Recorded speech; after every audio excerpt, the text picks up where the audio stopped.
Hey, how you doing? Good afternoon, good afternoon, good afternoon. Welcome to another time here. Welcome to another time at the book club. It's a time where we get to read a book and discuss on the book, learn from the book. You know, I got to do this every Sunday at 2 p.m. So there's another time here to do that. And so glad, so opportune to have you join me to do this. Thanks for coming along. And feel free to comment, feel free to share your opinion on that. We're here on YouTube Live. I'm here on my blogging site at the same time. We're gonna put this on Facebook later on. We're not live on Facebook. On Instagram Live, we're live. And feel free to comment anywhere. I'm gonna put it on my reel on Instagram after we're done. It's gonna go on Facebook after we're done. Wherever this comes to you, feel free to join us. Oh, my dear brother is joining us today. Victor Bajamer, thanks for coming along. I hope you enjoyed. This is a Valentine special that we're getting to do. I did not plan it. We're just coming into chapter 7 of our book, and it's all set up to be a Valentine special. February of every year, I got to talk about love. On my major sharing on social media, I talk about love, and it so happens that God has orchestrated it that at the book club this February, going into March, we're going to be discussing about love. Abraham, I think it's Abraham who said it, but someone said it that there are no coincidences in life. Coincidences are God's way of hiding himself. So I believe in the hand of God in everything that I do. So if it's happening that we're talking about love at this season, then that's what God will have us do. And that's what God will have us discuss, share with one another, build one another up on. Uh, where like this is reading through the book, and this is our sixth book in our book club, The Good Life. We've been on this book, we've been reading this since the first Sunday of July last year, and it doesn't want to end. This chapter 7 alone is looking at something we're going to take the whole of February, March to do. So I love it. Like I say all the time, we're not in a hurry. We're not going to drag a topic. We're not going to be in a hurry, right? We're going to take what the time it takes to learn and enjoy whatsoever we're reading, discussing on. It will not be a drag. It will not be a hurry. We're going to take our time to absorb as much as we can. This is not about counting how many books in a certain period. This is just about extracting all we can, soaking everything we can. The true mark of success or failure of our time together is the life that is changed. If our life changes for good, then we're succeeded, right? I'm not here to fill myself or yourself with knowledge. No, I know a lot, right? I'm not young. I know a lot. I'm not young in every aspect you can look at it, right? I know a lot. And there's a lot I don't know. But what's the use of knowledge if it cannot be seen in my life, right? So I'm done with just accumulating knowledge or someone saying I know. I'm all about living it. I'm all about the results in my life. If what I know cannot be seen in my life, that knowledge is useless, right? I'm only interested in the knowledge that is seen practically come to life, taking flesh in my life, right? If I preach about success, then there should be success in my life. If I preach about fulfillment, then there should be fulfillment in my life. If I speak about love, then there should be love in my life, right? None of this is for the sake of talking. It's for the sake of living it. Living it, right? The benefit is not in heaven. The benefit is here, right? It's not just spiritual. It is psychological and physical. If I don't get the benefit here, then I don't need it in heaven, right? Like we got to say, right? We're all here to have a human experience. We're spirit, but we came here for a reason to have a human experience, right? And our sources of failure in this realm is to the extent to which we have that human experience, right? That's one of the indicators of a good life, right? Which is the book we're talking about, a good life. A good life is about having a human experience, We're not here to have an angelic experience. We're spirit, but we didn't come to this earth to have angelic experience.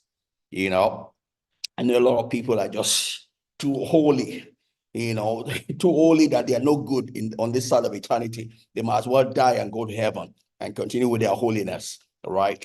We're human beings. We're spirit beings, and we've come here to have a human experience, right? We're here to reign. We're here to reign in having a human experience, right? We're not here to be defeated. We're not here to be used, but we're here to reign, right? To reign, right? To be fulfilled, to do all that God, our Creator, has put in us to do, right? Our Creator has fashioned us in a specific way, right? To fulfill purpose. To fulfill purpose. There's an essence of our being. There's a reason for our creation. And that is what we should focus on. We should drive at. We're not here for the sake of being here. We're here to leave a mark, right? There was a reason F needed us to be here, right? And until we fulfill that purpose, that intent, that need of earth that brought us here, we have not lived, right? The good life is fulfilling that purpose, that intent, filling that hole, that void that cannot be filled by anyone else but us. We're created to fill a certain void in life, right? A good life is filling that purpose, leaving that mark. If you die and nobody knows about you, you are a failure, right? You are a failure. You are here to make impact.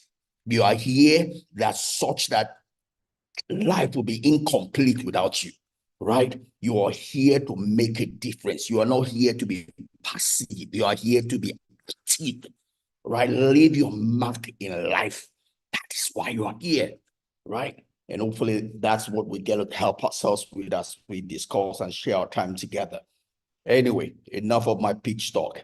Well, I'm going to bring on my slide like I got to do when chapter 7 of our book, The Good Life, and it's talking about the person beside you, right? For those that are joining us for the first time, the book, our book, The Good Life, I'll probably talk more about that as we go into it. But our book here is a summary of our 85 plus year study, in the Harvard School, right? On what does it take to rightly develop as an adult, right? To be able to develop well as an adult, right? Both to have the longevity of life and the breadth, spice of life, right? The richness of life. And the result of the story says is relationship, having the right relationship in the different segment, aspect sections of your life, and the veracity, the richness of those relationships. It's not just having a relationship, right? But it's those relationships being what they ought to be, being rich enough for that you are giving value and you are receiving value. When you do that, then you're able to live the full length of life and also the richness of that life. You are able to live a life that you cannot be easily forgotten, right? You cannot be easily forgotten, right? You will make a difference. You make an impact in this life, right? In a difference and impact in this life, right? So I'm going to bring up my slides here. Those on Instagram Live, there's no provision for you to see my slides. So you're going to have me, you're going to see me all through, right? And I'm enough, right? Like you'll get everything you did. You'll miss nothing, right? But for those on YouTube, you got to see my slide. Come on Facebook later, you see my slide. On my blogs, on my blog site, you'll see my slides also. And let's share this time together, and learn together. Again, feel free to comment, add your thought, questions, whatever, add to the richness of this section. I'm a learner, right? I'm a soaker. I want to soak everything in, right? Not for the sake of just filling my head, but for the sake of winning in this life, right? So I'm going to bring up my slide here.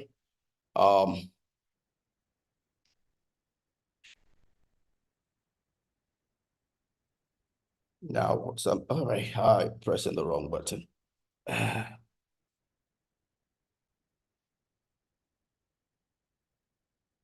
All right. On YouTube, I'm sure you can see my slide on my blog. I'm sure you can see my slides. And it's a good life, right? And uh all right, Mr. Coso, where are you? All right. And again, it's a book written by the two people that used to lead that section of Harvard School on the study of adult development. And it's Robert Waldinger and Marc Schulz, right?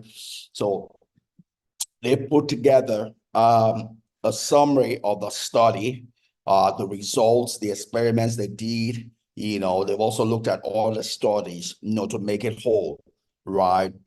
Talking about relationship, as much as they said the answer is relationship, they also go ahead and discuss ways by which we can harness relationship in our lives. So it talks about relationship, the hindrances to relationship, how we can overcome those hindrances. We can have relationship work for us, right?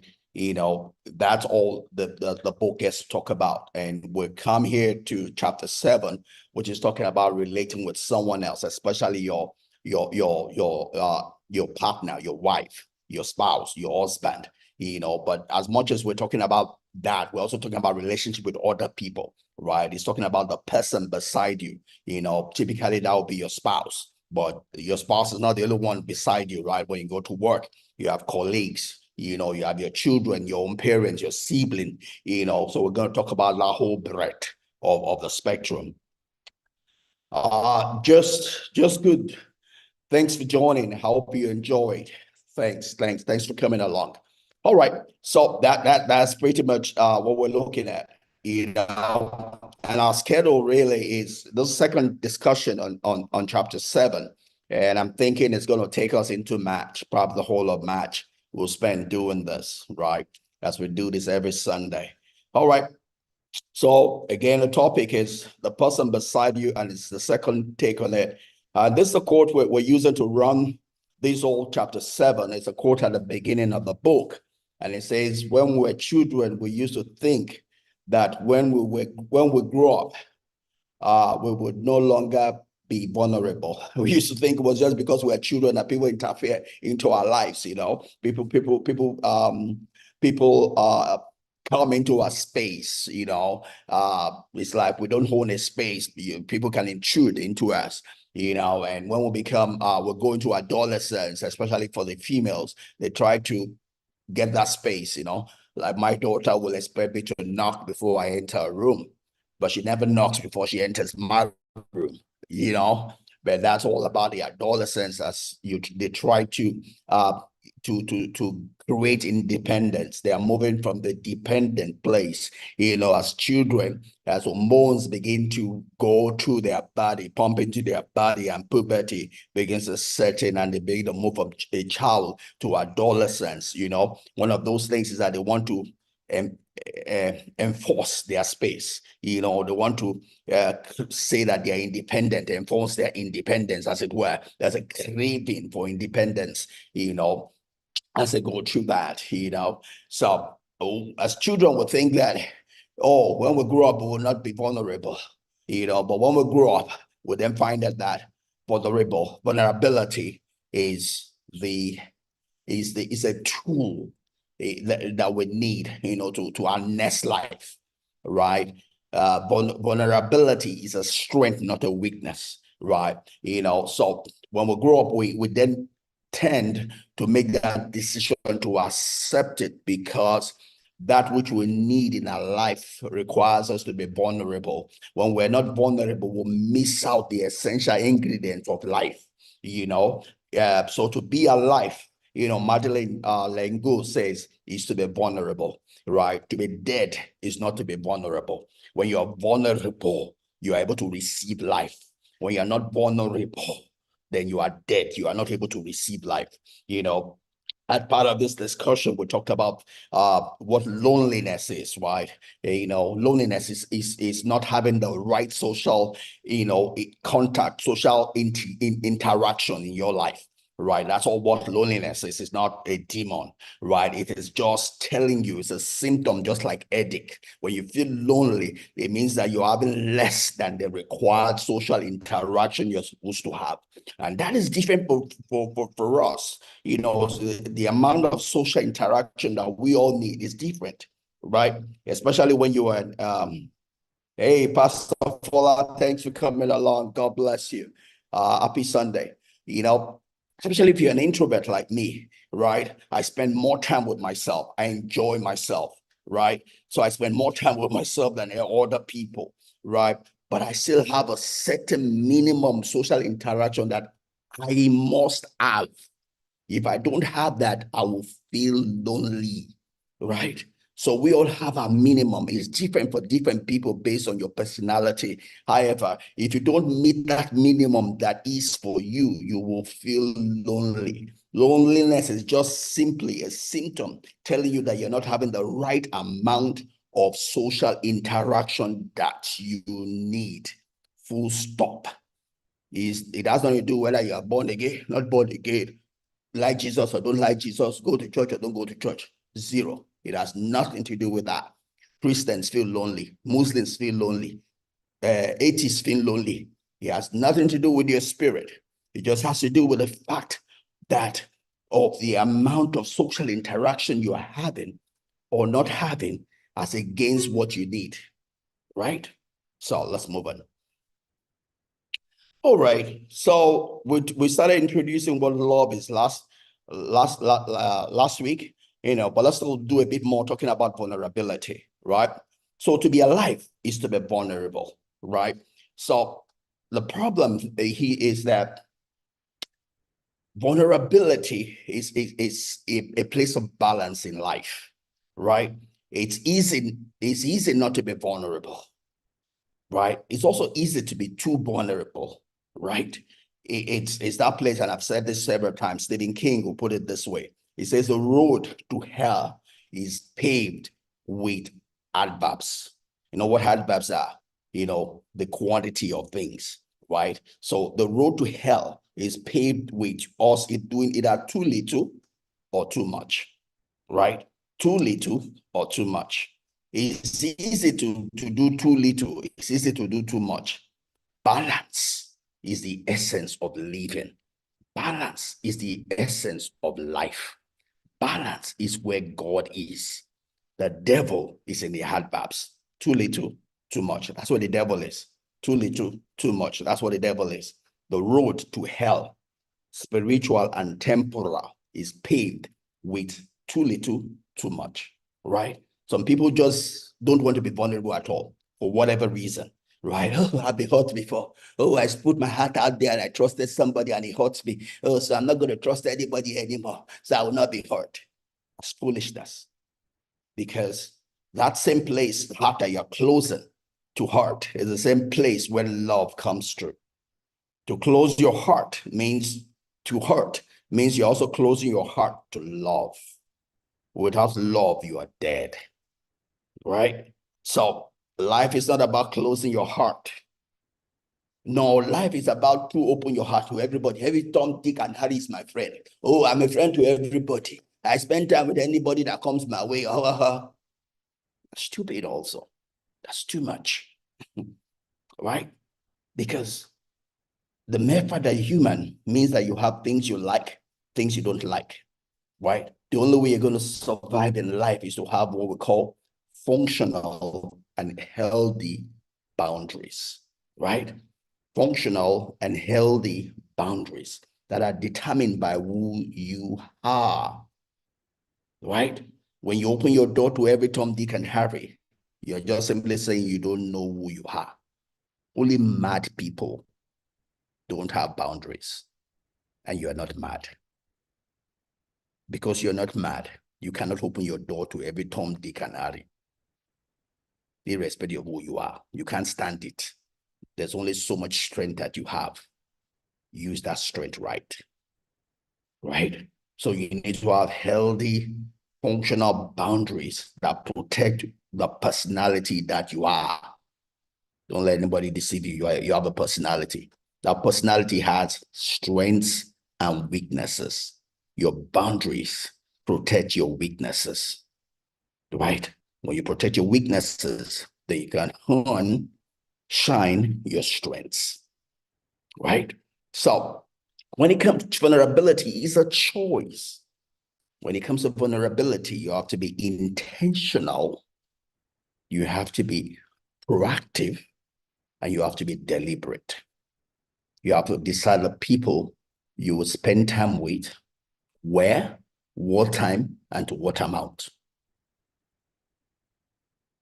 You know, a lot of people come into church, just feel, oh, I'm saved, oh, I can't do anything, oh, Christ has taken away my sin, or whatever, and, start spending more time than they should with the opposite sex, and they go into sin, and they wonder why. It was not the devil, it was just foolishness. You need to know yourself.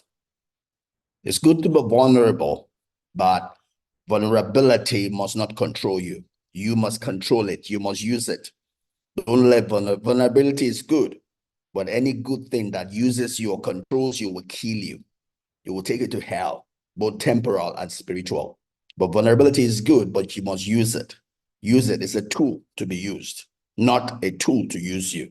It's a choice. You need it to have the right social engagement with other human beings, starting with your spouse, your children, your siblings, your parents, associates, church members, society members, whoever, right? You need to have a certain level of vulnerability for you to be able to have the right amount of social interaction with other people, right? You can be in a crowd and be lonely if you are not vulnerable. If you're always thinking, oh, if I tell them what I am, oh, they won't like me. Oh, if I talk now, they won't understand me.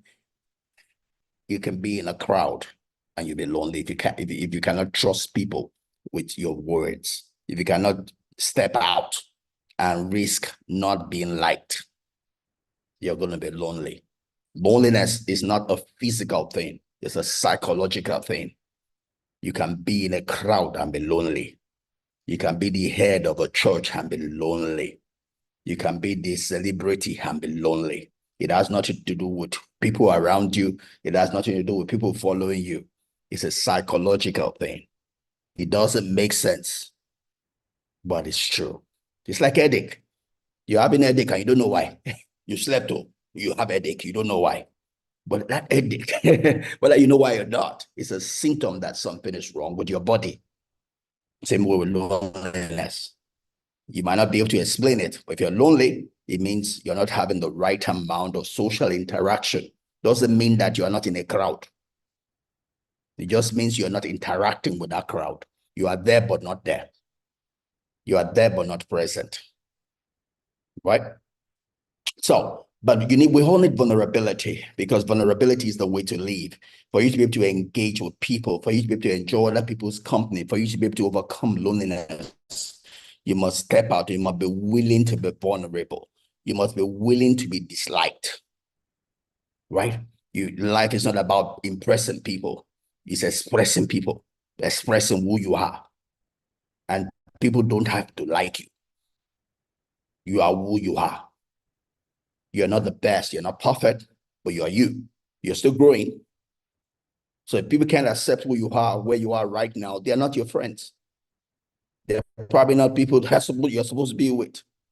Because friends understand your weakness and accept your weakness. Though they don't encourage you to stay there, they are hoping that you will grow, but they don't throw you into the dustbin just because you're weak today. Because we're all on the journey, we're all work in progress. Friends don't wait till you are perfect before they embrace you. They embrace you in your debt, right? Before you go clean up. You see that father of the prodigal son. He didn't say, hey, prodigal son has come back. Go and have your bath first of all before I kiss you. No. The father ran up to that son and hugged him, kissed him in his dirty state. That's what friendship is, right? As we talk about this is Valentine's special. Yes, if you have a friend You cannot hug just because that friend is dirty. You are not a friend. If you call a person a friend and the person cannot accept you where you are today, who you are today, that person is not your friend. Stop deceiving yourself. Go find a friend. Right? Your friends accept you for who you are today, though they believe and trust that you will grow, but they still accept you for who you are today on the way to where you want to be or ought to be. Right? So that comes from being vulnerable, but from being ready to be me today, right? To be me today, right? And if you're not, you can't even grow, because until you accept who you are today, you cannot be better than who you are today. Because who you are today is the raw material you need to use to grow. So if you cannot accept who you are today, you cannot grow, you cannot get better. The only people that grow and get better are the people that find a place of rest, acceptance of who they are today, right? Not that they are finished, but that they work in progress. They accept that work in progress to continue working on. But if you always say, it's not me, oh, I don't want people to know who I am until I am clean up, you are never going to clean up. You cannot make better that which you do not accept. And if you don't accept it, other people will not accept it. So it's your choice. If you don't have friends, guess what? The problem is you. Because you have not accepted yourself. Others cannot accept you. For others to accept you, you have to accept yourself. To accept yourself, you have to be willing to be vulnerable, willing to be seen, not as you want to be, but as you are. Willing to be seen, not as you want to be, but as you are. Because until they see you as you are, they will never see you as you want to be. Because as you are is the product that will be worked on to become what you want to be. You are not what you want to be. You are who you are. And you must be willing to be seen as who you are. Otherwise, you will not grow. You will not get better. That is being vulnerable. It's a choice. It's a choice to grow. It's a choice to life, right? So the choice of vulnerability determines our social engagement and integration as a whole, right? And our ability to connect and be intimate in particular. You cannot connect if you're not vulnerable. Because intimacy, connection is connect with me. Not connect with who I want to be. Connect with me that I'm here today. Right? Connection is connect with me that I'm here today, not I'll be tomorrow. Intimacy is intimacy. You cannot see me if I'm not vulnerable. Right? You cannot be intimate unless you are vulnerable. Intimacy. That is what intimacy is. Right? You cannot love unless you choose to be vulnerable. You cannot love and be loved. Let me use that word. I gotta have that today. You cannot love and be loved, right? Unless you choose to be vulnerable, right? Because vulnerability is the pipe, is the interface through which love flows. You cannot love and be loved if you're not vulnerable, because vulnerability is the interface, is the carrier, is a transmission station through which love flows, right? Let's go on. So to be vulnerable is an opportunity to connect. And if you don't connect, you'll be lonely. Right? Social interaction is about connecting. It's about being seen. It's about being heard. It's about being loved. Connection is all about being seen, being heard, and being loved. Connection is about seeing, hearing, and loving. Connection is about being seen, being heard, and being loved. It's about seeing, hearing, and loving, right? And that comes by being vulnerable, because that is the transmission station, right? It is a risk we're taking. Yeah, vulnerability is a risk. Like I said, it means that if you're vulnerable, it means that someone can disrespect you. Someone can step on your nerve. Someone can make you angry. Someone can lie against you, use the information that they know to against you. Those are risks that comes with being vulnerable. Unfortunately, you can't do without them. Life is not about running away from risk. Life is about managing risk. Life is risky, irrespective of what you do. If you run away from risk, it's risky. If you move towards risk, it's risky. Life is about managing risk, not running away from risk, because you cannot run away from risk. The risk you run away from has power over you. The risk you manage, you are able to have control over. The risk you run away from has power over you and is able to master you. The risk you approach and manage, you are able to conquer and put in its place. Life is risky, but it's not about running away from risk. It's about managing risk. Vulnerability is risky. It's not about running away from it. It's about managing it. And like we said earlier, one of the ways to manage it is by having healthy and functional boundaries. Healthy and functional boundaries. For example, I'm here on social media 24/7. I'm probably one of the most approachable, contactable person in the whole world, because anybody can get me on all my social media channels, At our lunch at work earlier on last week, we're just talking about it. Some people were talking about, oh, I'm not on social media. Oh, I'm these, blah, blah, blah, blah, blah. I'd call one of my friends an old man, right? Because he's scared of social media. Social media is both good and bad. Or I'll take that back. Social media is good, right? But it could be used for evil or good. Doesn't mean social media bad. Social media is what it is. It's just a medium. It's neutral. Just like money. It's neutral. Social media is a good tool. Now, it could be used for good. It could be used for evil. There's nothing wrong with social media, right? It's up to you to use it. You don't go into it without a target. You don't go into it without a purpose, right? I was sharing with my friends that, hey, on social media, there are hunters and there are preys. Be an hunter. Don't be the prey. It's a choice. Be the hunter. Don't be the prey, right? Use it. Don't let it use you, right? Say, and one of the ways you are the hunter and you use social media and don't let it use you is that you have healthy functional boundaries. One of the things that keeps me safe, even though I'm open on social media, is that I have healthy functional boundaries. Have things I would not do. I have things that are defined. I have extents I would not go. I would not give any stranger my WhatsApp number, for one.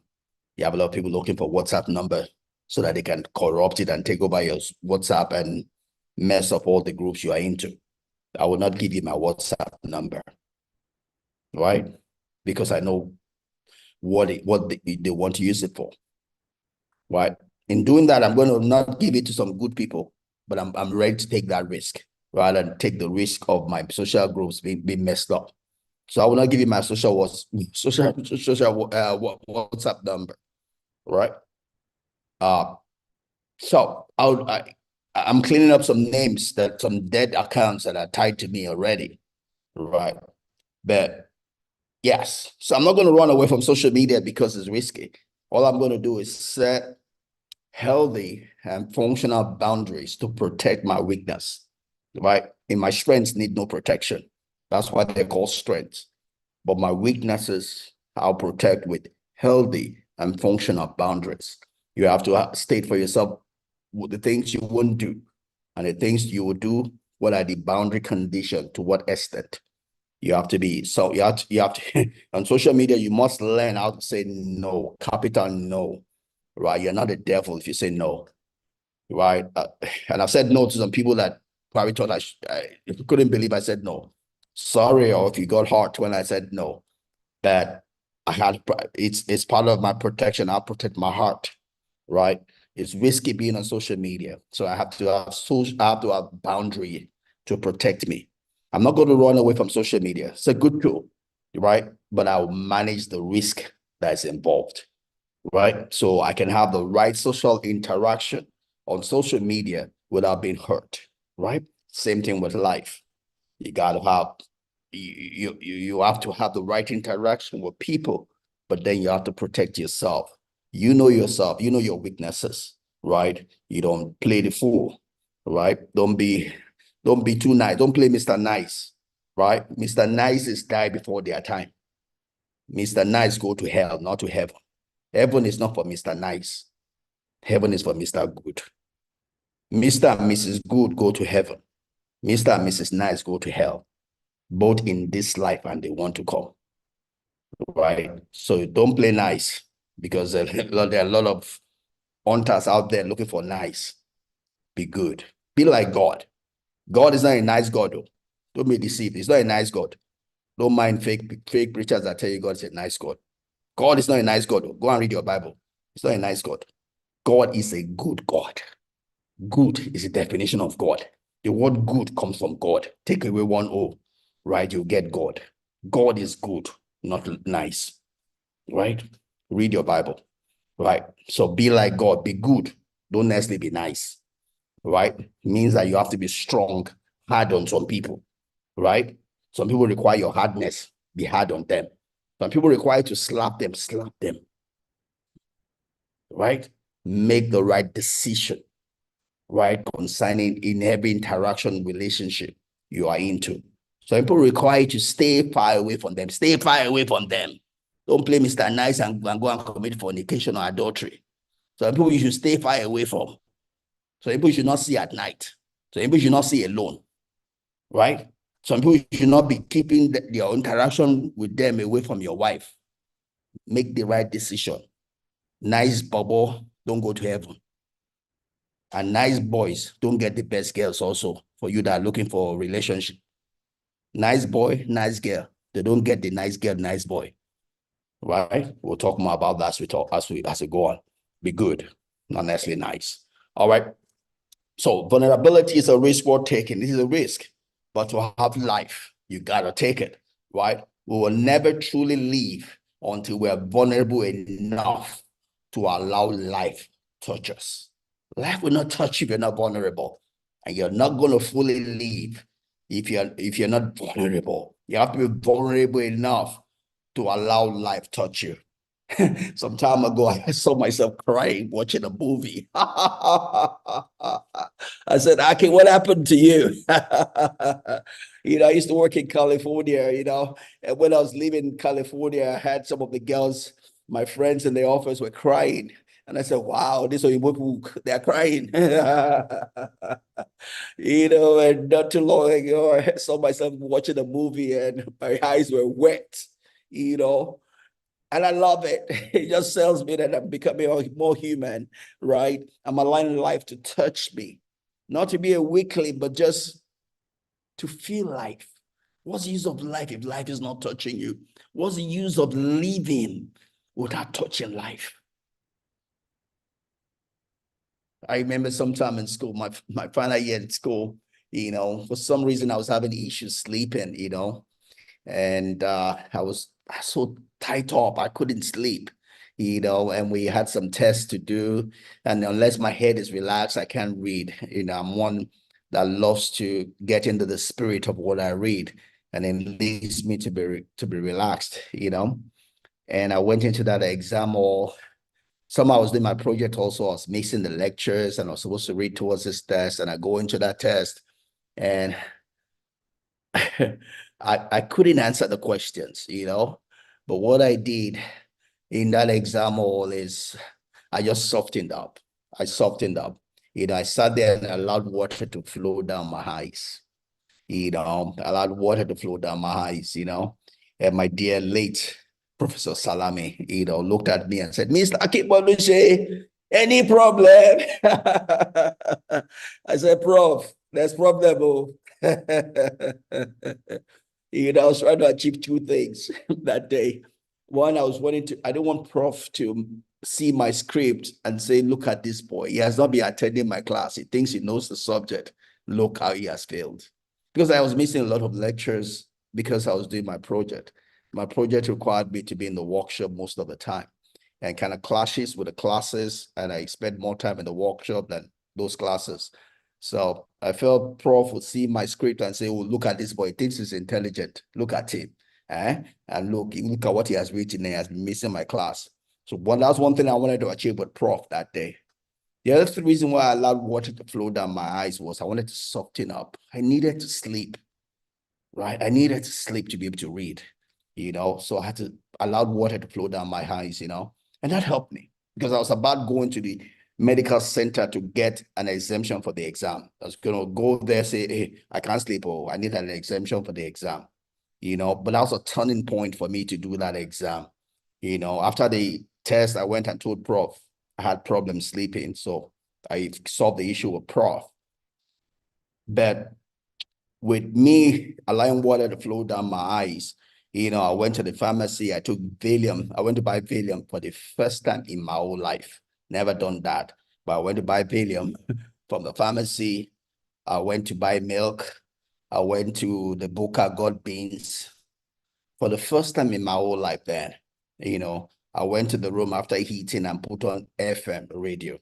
I was a Christian, never do that, go and be listening to FM what? I wasn't listening to Christian music. But that time I needed things to soften me up. So the first time in my life, I stayed there trying to sleep, listening to FM radio, just listening to music, just trying to create the atmosphere that would just break me down. And it worked. I slept. I finally slept. And when I woke up, it was in that power I was able to do my final exams, right? And I made a 2-1, right? I made a 2-1. I did well, right? But it came from allowing life to touch me, right? In being hardened up, I couldn't read. I couldn't be myself. I needed to be broken down. And it worked for me, right? And that's the way to live. You can't live your life all hardened up, all carrying one strong face everywhere. Everybody, you don't want to talk to people. You want people to run away from you. And then you are the same one saying that you are lonely. Yeah, I don't have a husband. I don't have a wife. You have to attract people to you. People need to want to be with you. People need to enjoy your company if you're going to get the benefit that they bring, right? Let life touch you. Let life touch you, right? And so love comes in all forms, shapes, and sizes, right? Let life touch you. Don't be too hard. I want the black one. I want the short one, the distance. It's good to say what you want, but when love touches you, don't push love away. So I've seen short people marry tall people, thin people marry fat people, smallies marry giants, both sexes, but love comes in different ways. There's really no easy definition to love. In a sense, love catches us. We don't catch it. Somebody catches us. Some people say love is confusing. Yes, it is confusing, right? It hits you, it catches you, but then you have to find your balance. That's the initial impression, initial hit. But for the longevity, you have to catch your balance, right? You allow love to captivate your heart, but then you have to bring your head to make sense of it all, because otherwise you make a mess of your life. But love will hit you. Somehow you are in love. People that marry blind people didn't intend to marry a blind person or a deaf person. Somehow their heart, somehow something, two words collided and merged into one, right? But for longevity, as much as your heart finds that, you have to bring your head to accept it. You need both. Yes, your heart finds love. Your head is going to lead the life, right? So there is a place of balance.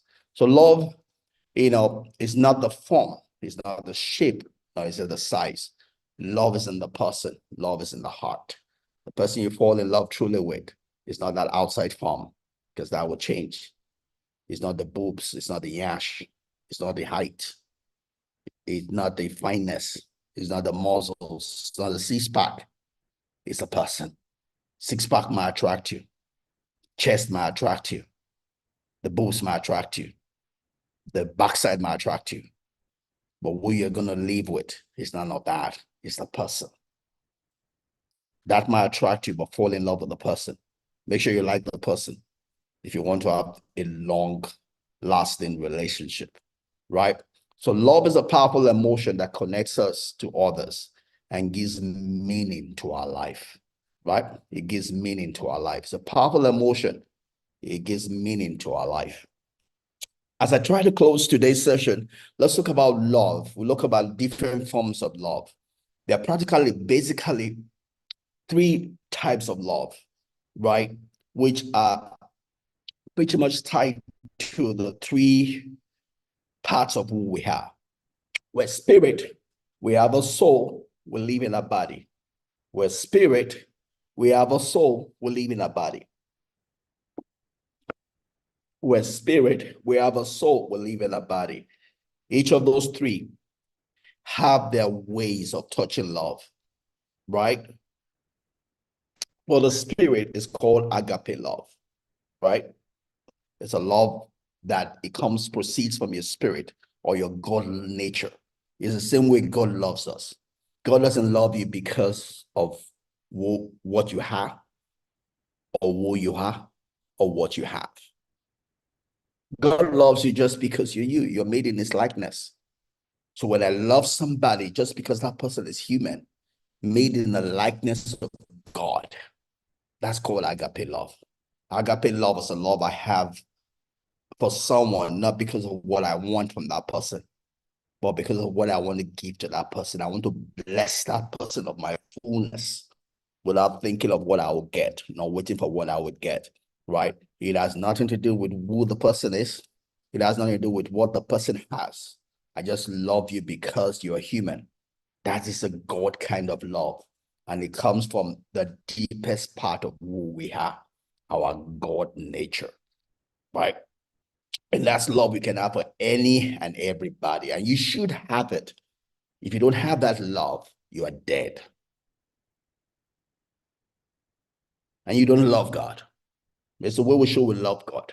You can't say you love God and you don't love the other human. The way we show we love God and we believe in God is the way we show love to other people. Not for who they are, not for what they have, not for what we can get from them, but just because they are human beings. People made in the image and likeness of God is called agape love. The next kind of love we'll talk about is called the filial love. It's a love that comes from the exercising of our mind. This is not my spirit. It is the love because. I love you because. I don't love you just because you're human, right? I love you because you are tall, you are short, you are fine, you are not fine, you are boobs, you are biash, or whatever. I love you for a reason. That's filial love. It's a love that involves the engagement of my mind. I love you because you fit into the kind of person I want, the kind of person I want to work with. I love you because you are my child. I love you because you are my mother. I love you because we go to the same school. I love you because we come from the same village. That is filial love. It's a love that involves the engagement of my mind. The real word there is not really love. It's like, I like you. We use the word love freely, but the real word for filial is I like you. I like you,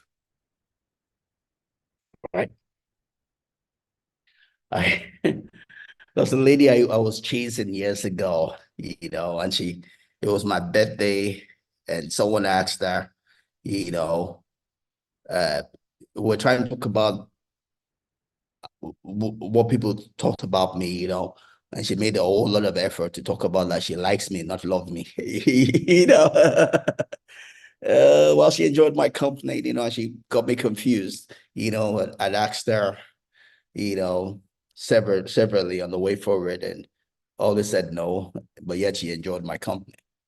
She always said no, but always wanted me to be around, just confusion. Anyways, but that's filial. Filial is, I like you. I like you, right? Then the third one, which has to do with our flesh, our physical body, we call eros love. Eros love does not like you or love you because of what he wants to give to you. He likes you because of what he wants to get from you. It's all about what benefit can I get from you? That's eros for you, right? It's one that, agape and filial were in control. Eros were not in control. If you're ever in love with someone, you're not in control. Most probably it's eros. It's not agape for sure. It's not filial. It's eros. When you feel like you cannot sleep because of someone. Oh, I can't sleep. It's not agape. It's not filial. It's eros. It's one that has that has to do with your flesh. It's a lust. The real word is lust, right? We said agape really is love. Filial is like. Eros is lost. You are lost in after that thing or person, right? Lost is the word. We call it love. I love him. I love him. I love you. Can I sleep with you? No, you don't love the person. You lost the person. You are infatuated by the person. You are infatuated by the benefit you think you can get from that person, right? So eros, infatuation, lost is the word. But now we can define every other relationship, every other kind of secondary love by any of these three, right? For you to be in marriage, to marry somebody, you need all three. You need people to love a person as a human person. You need to like the person. Let nobody deceive you. Better like the person you want to marry, or at least grow to like the person. Then the person better be steering your flesh. Otherwise, how are you going to have sex? So you need a combination of all three to some quality, to go into marriage. And that's what we call romantic love, right? In romantic love, there's a combination of all three to some degree. You love the person because the person is human. You like the person. You like the person, right? And your flesh is awake to the person. The best place for marriage is that you have romantic love for that person. And that is where we have the romanticism, right? It didn't used to be that you had all three, during the days of our fathers. In the days of our fathers, two were good enough. Families found wife for their children. So all you need is, oh, I love him because you're a person. I like him. Then eros, over time, you build that. But typically, if you're the one making your decision for yourself, you need all three. Don't go marry someone that doesn't stir you up. Otherwise, you'll be cheating. You'll be looking for someone else that will stir you up. You need someone you love because the person is human. You like the person, and something inside of you is awake because of that person. And that's romantic love, right? And the next kind of love, secondary love, is called the platonic love. Platonic takes this word from Plato, right? The Greek scholar, the Greek teacher. Platonic, the Plato's kind of love. And we talked about love as defined by Plato last week. Plato defines love as one, as our desire, right, to be completed. And I have it next year. Say Plato defines love as love is a name of our pursuit of wholeness. Is our pursuit for wholeness and our desire to be complete. So when you say platonic love, you're saying a love that fits the definition of Plato's kind of love. It is not necessarily romantic. It is just that you love this person because somehow you feel complete with this person. And that's the example I was giving earlier on with my friend I was pursuing. As a man wanted it to go just from platonic to romantic. but she didn't want it. She just wanted platonic, you know, and I stayed pursuing that for 11 years, after which I had to give up. I had to move on with my life, right? I wanted to move from just platonic to romantic, but she was all dragging, right? It's easier for a man to always want platonic to move to romantic. Women can stay in platonic the rest of their life. A woman can have a platonic friend for the rest of their life. It's more difficult for a man because we are moved by sight. So it's easier for us to move from platonic to romantic because you are seeing some things, you know, and your body is, you are not dead. Your battery is well charged, you know, it's easy not to move from platonic to, but a woman, she needs more to move from platonic to romance. Somehow you have to make her crazy in her head. A man, don't need to be crazy, just see. You see boobs, you can easily move from platonic to romantic. A woman, she's looking for fun, exciting, you know, for her to move from platonic to romantic. And that's where nice boys miss it. As a man, nice boy, the girl will keep you as platonic. You are nice. You are not making her head crazy. You are always saying yes to everything she wants to say. You are a nice boy. You are good for platonic friend, though, not romantic. So a woman is easy to define you. For the rest of their life, she'll say no. Because you are too nice. You are too nice for her to marry you. That's the problem. A woman is looking for someone that will say no to her. And you always say yes, nice boy. That's why she's saying no, not because God has not said. It's because you are not romantic. Huh? If you are romantic, you will be yourself. You will not be a slave of the relationship. Girls are looking for men who are not slaves of the relationship, who are not in that relationship to impress them, but to express who they are. Romantic boys, good boys, express themselves, not impress. In that platonic, hey, she says yes. She breathes, you're already jumping up. She will see you beyond platonic, or you're a friend, not a lover. And you're wondering why she's saying no. It's because you are too nice. You are too nice for her to marry. She wants her to say yes. Begin to express yourself, not live to impress her. Same thing works the other way also. You're a girl. Everything she says, open this, you open. Every side, you are opening. He can't marry you. You are too nice to be a wife. He needs someone that will say no to him. Someone that will not be there to just impress him. Someone that is there to express. Someone that brings something to the table other than the body and the holds. That's why he is not marrying you. That's why he's going to marry someone else. Right? So, platonic, yeah, but let's stay with the point. So Plato defines love as the pursuit of wholeness and our desire for completeness. And that could just stay there. It doesn't have to go to romantic. It doesn't have to go to romantic, right? As much as I was pursuing my friend, I had friends I had platonic relationship with them. Yeah, who were also looking for marriage at that point in time, and they're wondering why I'm spending so much time with them, yet I'm not proposing. Right? I had my friend, I don't want to mention names here, you know, but I had friends I spent time with. I enjoyed their company. But my heart was already somewhere else. But I enjoyed the company of these people, even though my heart was someone else. And they were at that point, they were looking for someone to propose to them. And I did not propose because I can't propose to more than one, right? But I was platonic with them because my heart was somewhere else, right? But at that point, they were looking for someone to say yes to them, right? So you can't be platonic forever. You know, I remember one after several, you know, I'm not going to mention names here. You know, I remember one after someone proposed to her to come tell me, you know, she was getting engaged. And I told her, hey, we can't marry all our friends, you know, we can't marry all our friends, you know. So we're able to clear place. It was a dear friend of mine. I enjoyed her company. You know, she completes me, but I didn't move from platonic to romantic, right? She was just a friend, right? I remember another one, you know, who came to tell me after she had this, you know, I told her the same thing. They're my friends, right?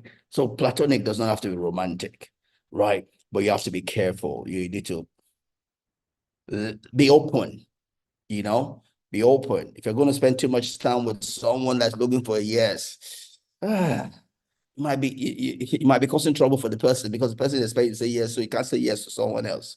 I remember one of my friends again, she's late now.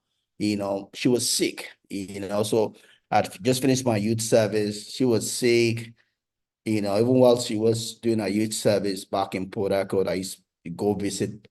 Well, I knew her through another friend. I went to visit, I became friends, came to Lagos. She was sick. So I went to the hospital to be with her, encourage her. I was free, just come to finish my youth service. I had so much time at my disposal, platonic or just platonic.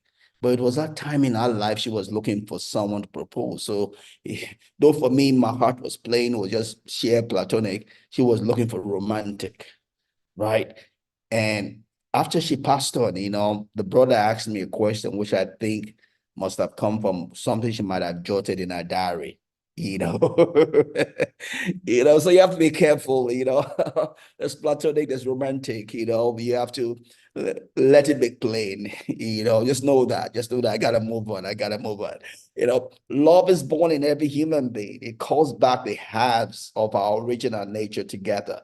It tries to make one out of two, and heal the wound of human nature. That's Plato. Even though we say that in marriage, but platonic relationship is also the same thing. The only difference is that there's no romantic as part of it. Platonic relationship is just someone that completes you, but just as a friend, no romantic, right? So that's what platonic relationship is. It's a type of love experience when we identify positive qualities will feel complete us within another person. And that person doesn't have to be your wife or your romantic person. It's just sheer platonic. We just enjoy time together, whether it be same sex or opposite sex, you're right? It's enjoying time together where there's no romantic there, you know. All right. So, like I did last week, I'm going to close with some 4 points.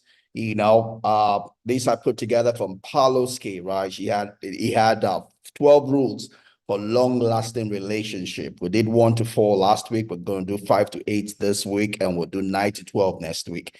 And it says that if you want a long-lasting relationship, you want to find a marriage partner, you need to be the person, who will attract the person that you want.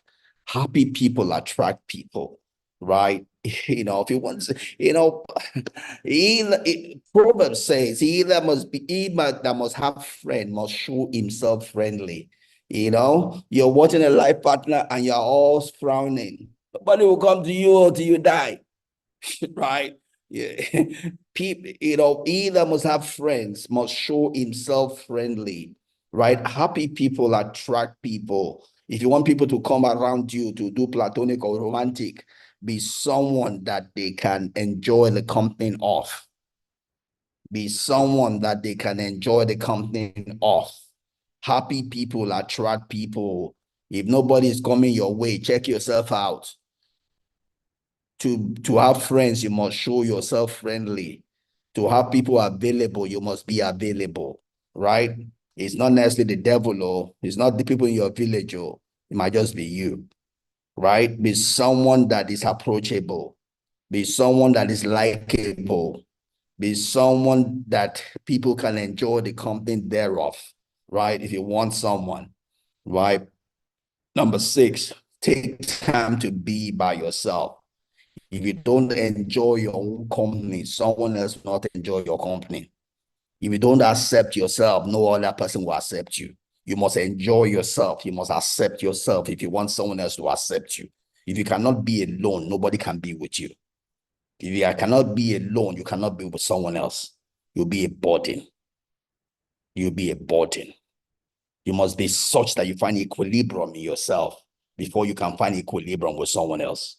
So if you want a life partner, first of all, be a life partner to yourself. Because until you're a life partner to yourself, you cannot be a life partner to someone else. Right? And number 7, instant sexual attraction often fades. Right? Every system, shock is not good for any system, positive or negative. You want things that break into your life. Not saying that, Just shock your system. A shock is not good for a system, irrespective of whether that shock is positive or negative. For example, if you go and break your fast with a mala heavy, it might kill you. It might kill you.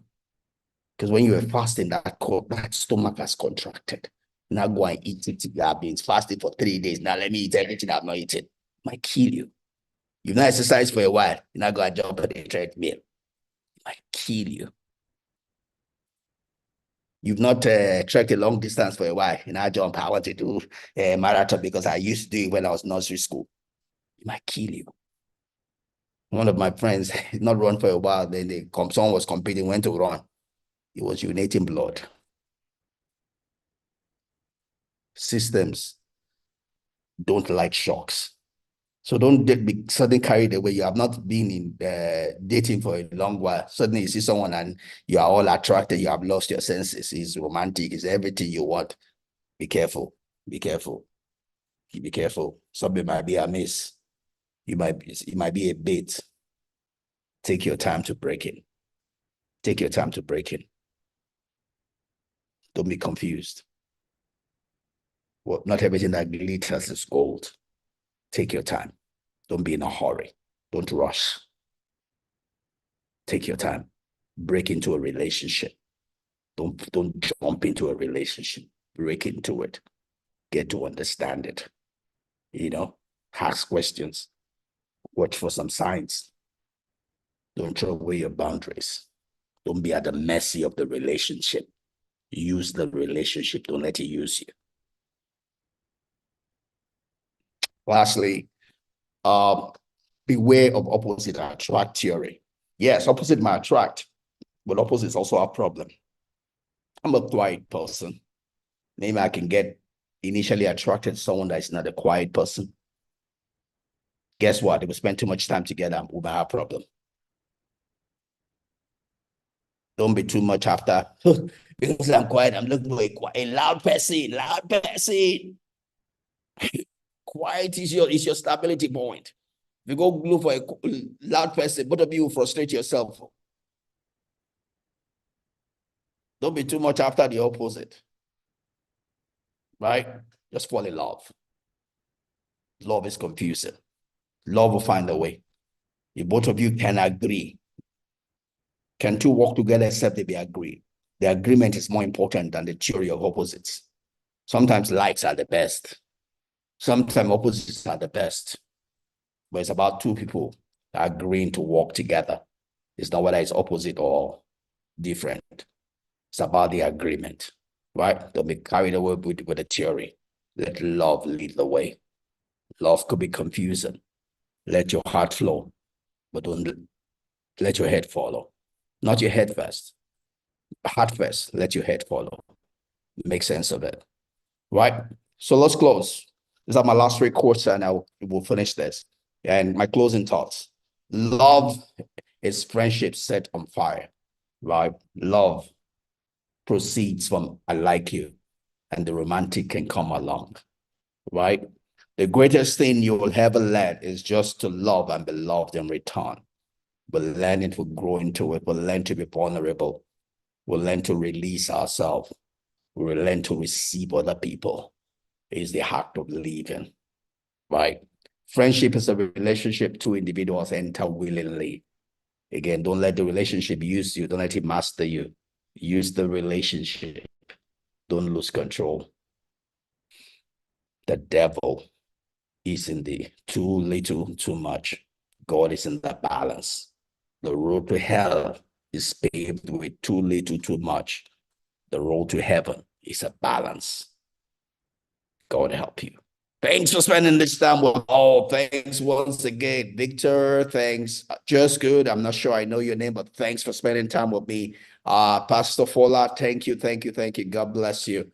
Everyone on YouTube also, thank you, thank you, thank you. Everyone on my blogging site, thank you, thank you, thank you. Everyone that's going to watch this later on, thank you, thank you, thank you. God bless you. Thanks for spending this time with me. We'll continue the same time next week, and we'll come with a third portion of still staying on chapter 7. Thanks. Have a great week ahead. May it be your best week to date. I wish you God. Thank you. God bless you. Bye-bye.